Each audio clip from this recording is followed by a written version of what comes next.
So this is Earning Rewind when we're talking about what Microsoft did last night when they reported their earnings, how they performed, the good things, the bad things, and what you should look out for long term, whether you're bull, bear, where the risk is, all the things to consider. So first thing we're going to talk about are the financial results. The most important part about earnings is how the company actually performed. And across all metrics, to be honest, they blew it out of the water. Revenue beat, net income beat, earnings per share beat, operating income all beat.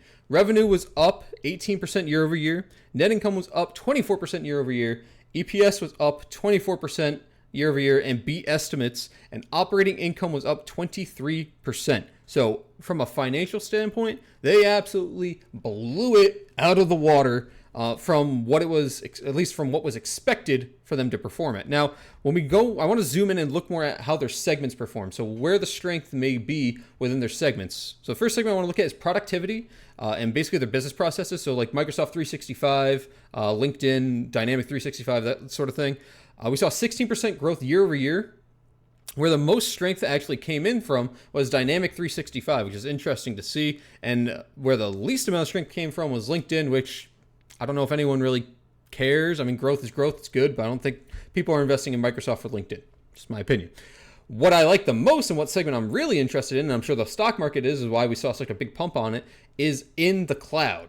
Azure, so their cloud services and other cloud services, was expected to hit a 35% growth rate. They hit 39. So they beat the growth rate for specifically cloud computing. And obviously, as we lean into AI, we lean into all things in the future with big tech. This is a huge point for why they actually perform so well. 26% year over year, brought in $30 billion just through their cloud business, which is bigger than some companies, a lot of companies on the stock market in general. Lastly, last segment, personal computing.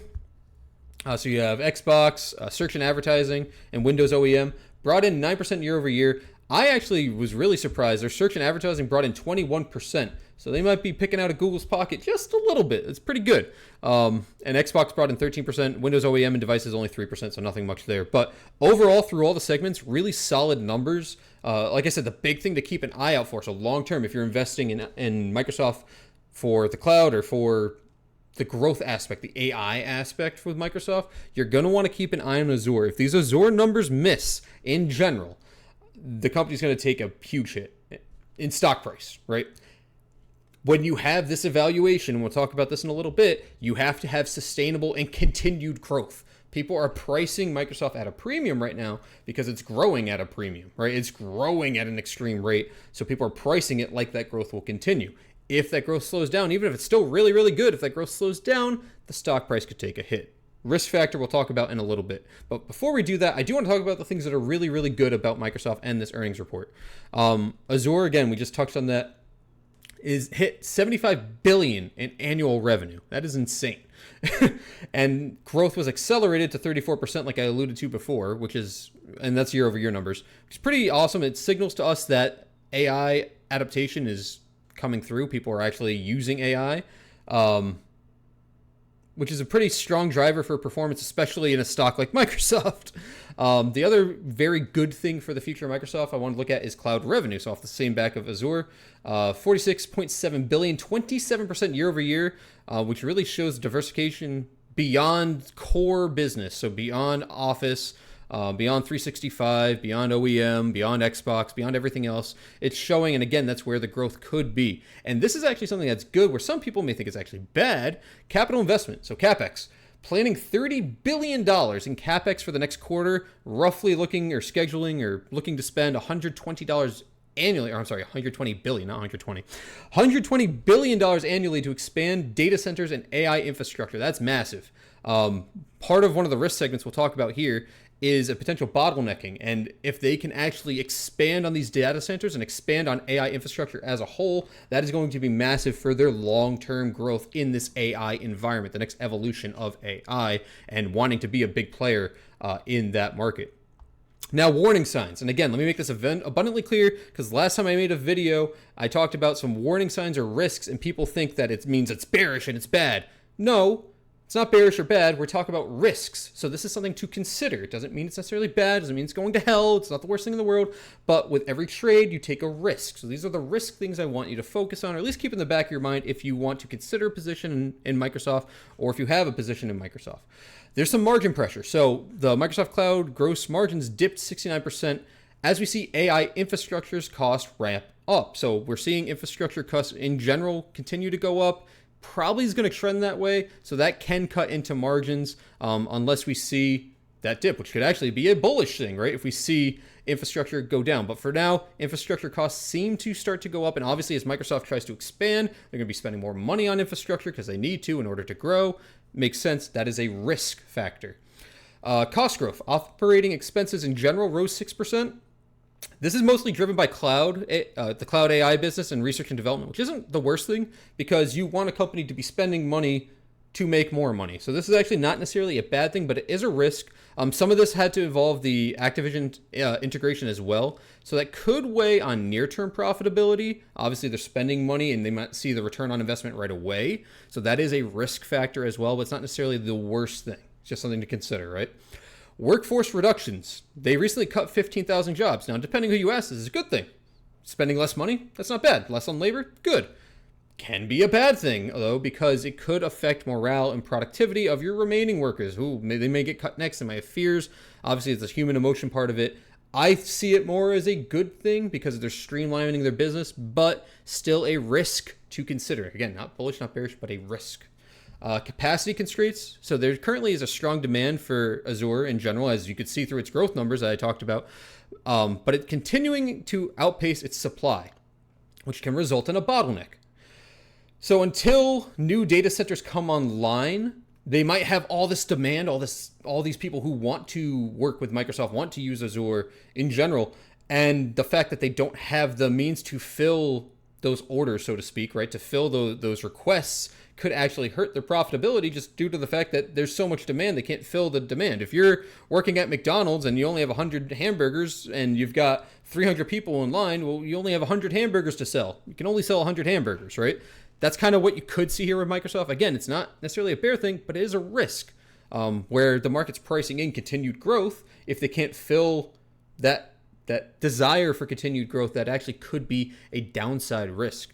And obviously you do have regulatory, macro, geopolitical, competitiveness. These are just basic risks that you want to consider. So obviously rivalry in AI, new privacy laws, data restrictions, geopolitical issues with trade, etc. These are just various risks to consider. And then finally, the last thing to consider is its evaluation. It's trading at a lofty evaluation. Again, that's not a bare thing. It's just something to consider. If you're looking at traditional metrics, like a PE ratio or a PS ratio, it's very elevated, right? So it could be overvaluated, but that's not necessarily a bad thing because the market is pricing at a premium because it expects it to make even more. So not that Microsoft is a bad investment, but it is something to consider that, again, if that growth does start to get reined in from any reason, it will have a bad time, right? It's going to pull back mainly due to the fact that it is evaluated very high, and those expectations are extremely high as a result. Not a bad thing, but something to definitely consider. Now, the bottom line I want you to think about here, on the conference call, the CFO indicated that double-digit revenue and operating income growth was expected for full year of 2026, even as CapEx growth continues to moderate. So a little bit now, and then hopefully to cut it off there into basically the rest of this year into 2026. So it's a good sign. They're saying that, hey, we're going to be spending money, but we anticipate to make more money down the road. Like, things are looking good. So the guidance there is pretty solid, especially coming from the CFO, obviously the money person, right? You want to keep that in the back of your mind. In general, what I got from listening to their conference call is they underscored continuous momentum. It looks like they're very confident in the momentum to continue the growth rate up, essentially. Didn't really hint at any fears necessarily, especially in cloud and AI, obviously. But there is that caution around increasing that CapEx with execution, right? They're spending more money to execute better, but what if they don't? So again, risk, not bearish, but a risk. The bottom line in general, I think this was a really solid quarter for Microsoft. I think they did a really solid job They obviously blew it out of the water. Their cloud business is looking good. Everything's looking great. There are some concerns from a risk standpoint in terms of buying at this evaluation that there could be increased margin pressure on their business. They're obviously going to increase capex, which to help grow their business, but there's an execution risk there that they need to execute. So if you are considering an investment in Microsoft, or maybe you're already long, these are just things to consider at the end of the day. And it's, again, not bullish, not bearish, but at least a risk factor when looking at Microsoft specifically. The last thing I want to highlight again, because I did kind of glance over it, but competitiveness. So other companies with AI, as they grow their cloud businesses, as they grow their LLMs, as they grow in general, you want to keep an eye on not only that, but you also want to keep an eye on how these companies react to regulatory headwinds and privacy laws. You're going to want to see these companies who are involved in AI and this kind of business react very quickly to these things. Sometimes there could be a disadvantage there with, let's just pretend that Amazon or Google, and there's this new privacy law that comes out or whatever in the EU, and Amazon and Google reacts just like that. And for some reason, Microsoft drops they drag their feet or whatever for 4, 5, 6 days, 7 days, however long. That could leave the door open for market share to actually be stolen because maybe Microsoft can't operate for X reason because they're not following whatever privacy regulation. They get a fine, whatever happens, right? So these are things to at least consider both in the near and the long term. With all being said, put a nice little bow on it. Microsoft blew it out of the water with a fantastic earnings. Is the future golden for Microsoft? Well, that's to be seen.